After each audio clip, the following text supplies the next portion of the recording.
রাধে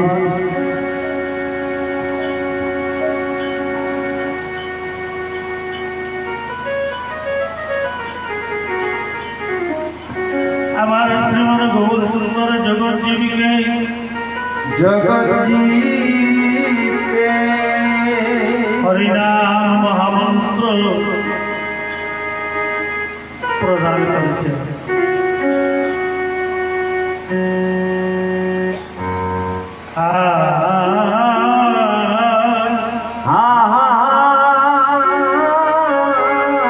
আমরা অধিবাসের প্রতি অনতিবিলম্বে চলে যেতে হচ্ছে, কারণ রাত্রি 12টা উঠতে হলে আবার অপরাধ ঘটে যেতে পারে, তাই আমরা অধিবাসের পদে ছুটে যাচ্ছি।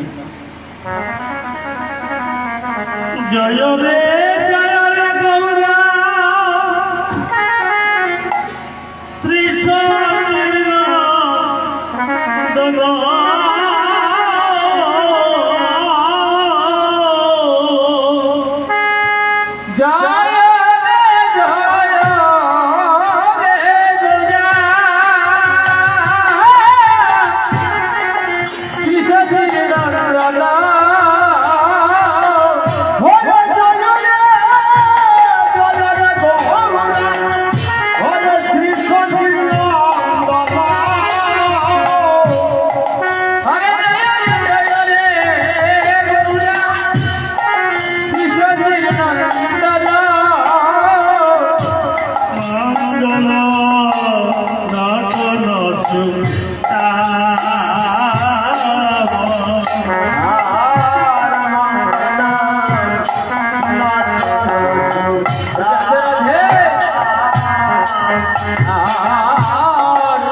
মঙ্গল মদন সুরা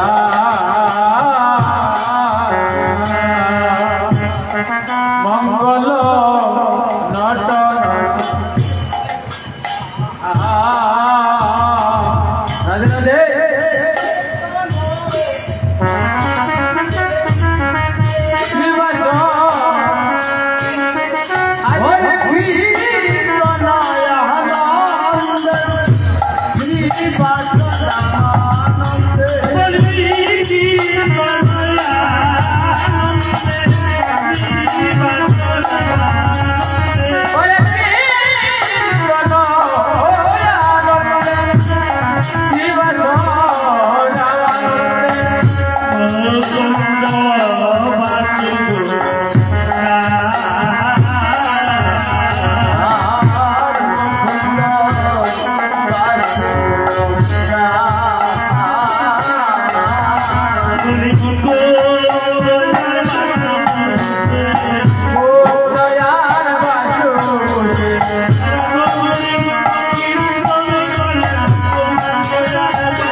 সব জায়গায় গেলে দেখি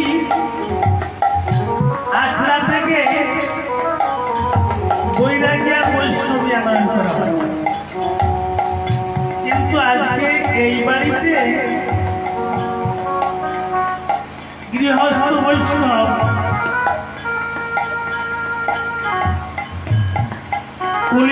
কুলশ্রেষ্ঠ বট সমাজের বর্তমানে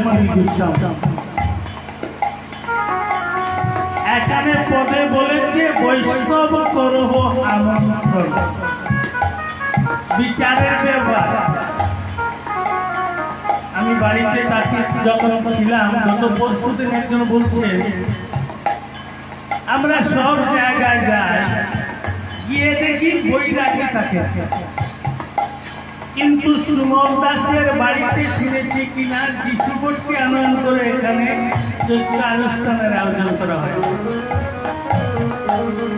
যে দাদা আমার কাছে ফোন করে বলেছিলেন, আমি বলেছিলাম দাদা আপনি অধিবাসের সময় উপস্থিত থাকবেন, বেদ বেদান্ত উপনিষদ চৈতন্য চরিতামৃত ভাগবত আমার পিতৃদেবতা মাতৃদেবীর কৃপায় দেশ ও দশ সনাতন ভগবানী অগণিত ভক্তের চরণগুলি মাথায় দিয়ে গৌর যদি আলোচনা করেন, আপনারা যদি আমায় দিয়ে আলোচনা করান, তবে আমার মুখ দিয়ে গৌর বলবেন বৈরাগী আর বৈষ্ণবের অর্থ কি। চৈতন্য চরিতামৃতে আমার শ্রীমদ গৌর সুন্দর বলেছেন,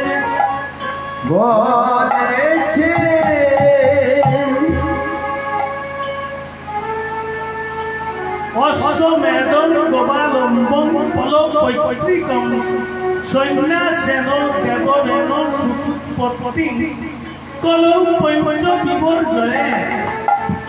গৌরাঙ্গ মহাপ্রভু নিষেধ করেছেন অশ্বমেধ দ্বারা যজ্ঞ করা, গমের দ্বারা যজ্ঞ করা নিষেধ করে দিলেন। ফলপৈতৃকম মাংসর দ্বারা মৎস্যর দ্বারা শ্রাদ্ধ নিষেধ করেছেন। দেবর দ্বারা সুখ উৎপত্তি করা, সে এই ব্যাস রূপে করেছিলেন মাতৃবাক্য রক্ষার্থে, সেই পুরাকালে চৈত্র যুগে। এ যুগে সম্ভব নয়, সঠিক নয়, পারবে না না না না। বেদান্তে উপনিষদ নিষেধ আছে। সন্ন্যাস ধর্ম নিষেধ করেছে, যদিও বা গৌরাঙ্গ মহাপ্রভুর আচরণ অনুকরণ করে সন্ন্যাস গ্রহণ করে, তাহলে সে শুধু গৌরের সেবিক হয়ে থাকবে আর আড়াই গৌরের খামার। এ বই যজ্ঞানুষ্ঠানে তার দ্বারা সম্ভব নয়, শাস্ত্রে নিষেধ আছে। তাই শাস্ত্রে বলেছেন, গৃহস্থ বৈষ্ণবের কথা শুনো রে পামর, পদ্ম পত্র বাসে যেন জলে রহিপর। যিনি যুগ নিরামিষ প্রসাদ বুঝি সাক্ষাৎ গোপালের সেবা দিয়ে থাকেন আশ্রমে, হাজার হাজার মানুষকে তিনি যান। কিন্তু বেকাশ্রিত বৈষ্ণব দিয়ে শাস্ত্রে নিষেধ, বেদ করেই নিষেধ সন্ন্যাস ধারণ করা। আবার কোনো কোনো সময় দেখা যায় রাত্রিবেলা বৈরাগী বৈষ্ণবীর জল সেবা করে। মর্ম কোথায় গিয়ে যাবো কোন পথে, কেউ বা বলছে বৈরাগী ছাড়া হবে না, আর কেউ বলছে গৃহস্থ বৈষ্ণব। মহাজন কি বলেছেন, অধিবাসের পদে বলেছেন, বয় ঐকার মূর্তি ন সনিয়োগ বৈষ্ণব। বলেন নাই বৈরাগী, বয় ঐকার, বয় আকার, বয় দীর্ঘইকার, বৈরাগী। বয় ঐকারে হয় বৈদিক, বৈদিক ক্রিয়াহীন। রা আকারে রাধা কৃষ্ণ ভজেন নিশিদিন। গিরিগারে গোপীবল্লভ যার প্রাণ ধন, সে যখন আমার মহাপ্রভু এই কাজ করছেন, এই কীর্তন যজ্ঞ করছেন, তখন গৃহী ছিলেন আমার শ্রীমন গৌর সুন্দর, নিত্যানন্দ সুন্দর, অদ্বৈত সুন্দর, শ্রীবাস গদাধর, পঞ্চতত্ত্ব সকলেই ছিলেন গৃহী। গৌরাঙ্গ মহাপ্রভু যখন সন্ন্যাস গ্রহণ করেছিলেন, আর এই কীর্তন যজ্ঞানুষ্ঠানে এইভাবে আসেন নাই।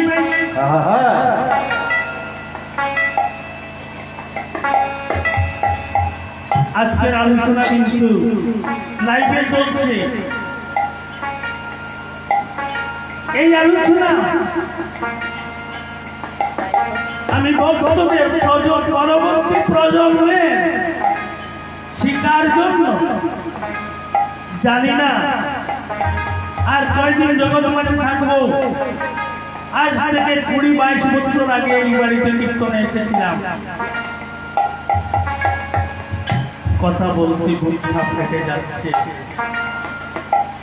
যে কর্মকর্তারা যজ্ঞানুষ্ঠান করছেন, লোকনাথ জন্মতিথি উপলক্ষে নারায়ণ সেবার আয়োজন করেছেন, নারায়ণ পূজার লোকনাথকে স্মরণ করা আজকে খেয়াল করবেন। কীর্তন গান কয়েকটা গাইলেই তো শেষ, কিন্তু কীর্তন কি রতন হাটেটা মিলস পাওয়ার শোনা তো নেই। অতএব মানব জনম লবিয়া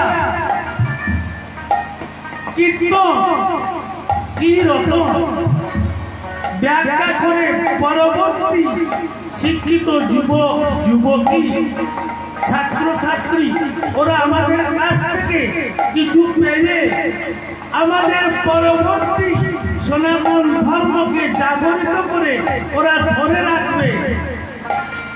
আর শুধু গান গাইলাম কিছু জানালাম না, একটা ফাঁসি কিছু হয়ে গেল। পরবর্তীর কাছে তুলে ধরতে হবে আমার সনাতনকে, সঠিক শাস্ত্রকে। তাহলে আমার গৌরাঙ্গ মহাপ্রভু বৈষ্ণব ছিলেন।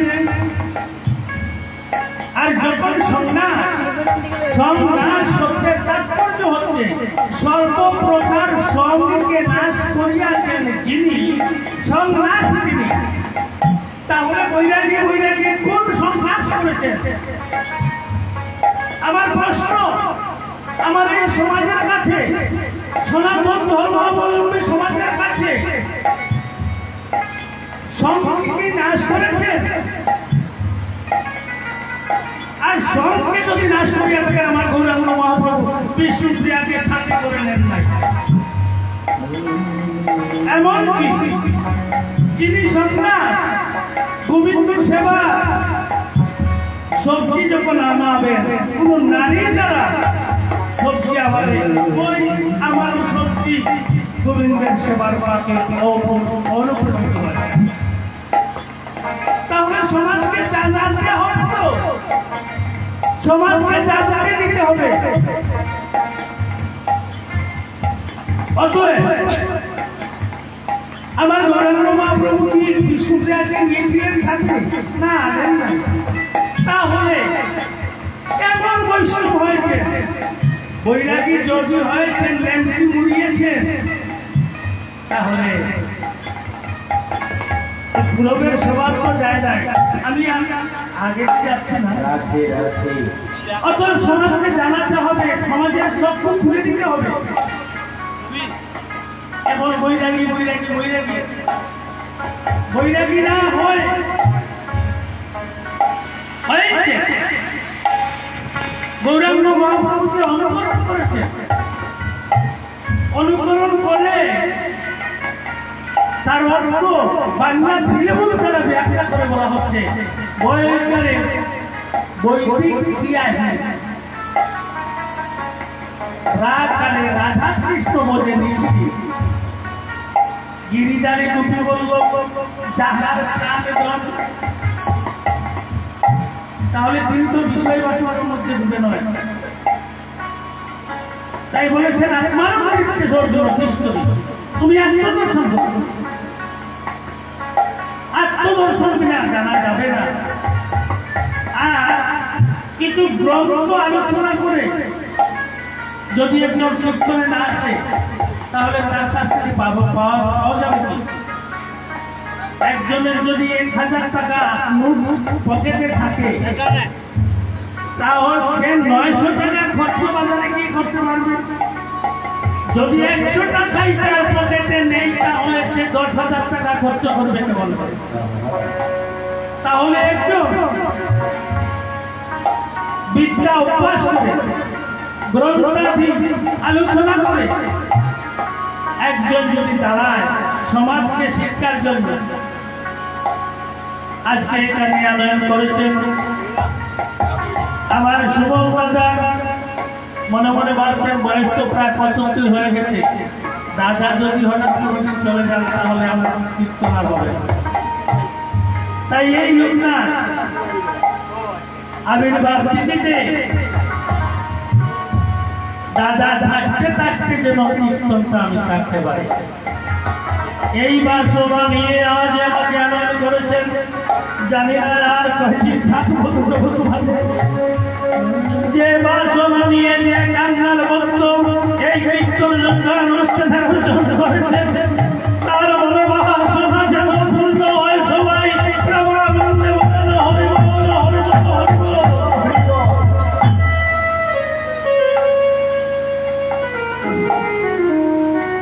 অদ্বৈত বলি গৌরাই একটা দিলা সভা বলে গৌররা রাধিকা সমাকারে বড় হইয়া মন্ত্রণ সবর হয়া মন্ত্রণ পূর্ণ করো পূর্ণ চন্দ্র দিয়ে ভুবন ভাবয়া মুরন রাধিকা আমার করো স্থাপনা পূর্ণ কর সপ্রাপনা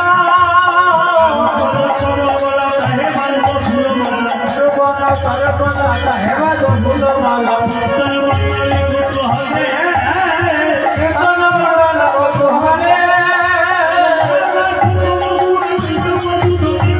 আলা চতন মন ভবদূত দিয়া পূর্ণ মঙ্গল সদাকালে ভোলা মঙ্গল সত্রালে আর একটি প্রশ্ন হল এখন রাত্র প্রায় 11:30টার উপরে মহাজন কি বলছেন সন্ধ্যাকালে তাহলে এটা কি সন্ধ্যা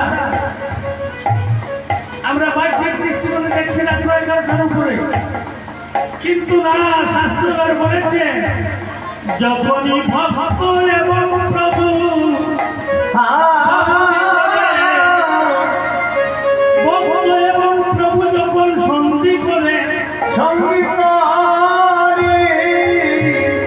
সন্ধি মানে যুগ ভক্ত প্রভুকে ডাকছে বাসনা পুরানোর জন্য ভক্ত আর প্রভুর মিলন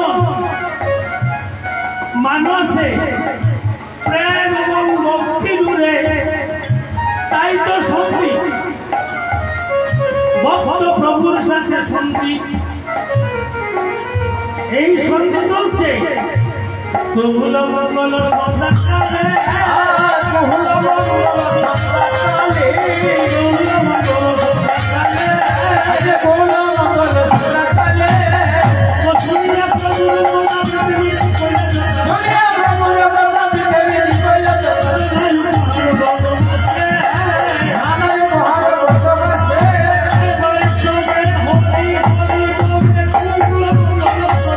হরি হরি বলে ভোলা মঙ্গল করে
Get your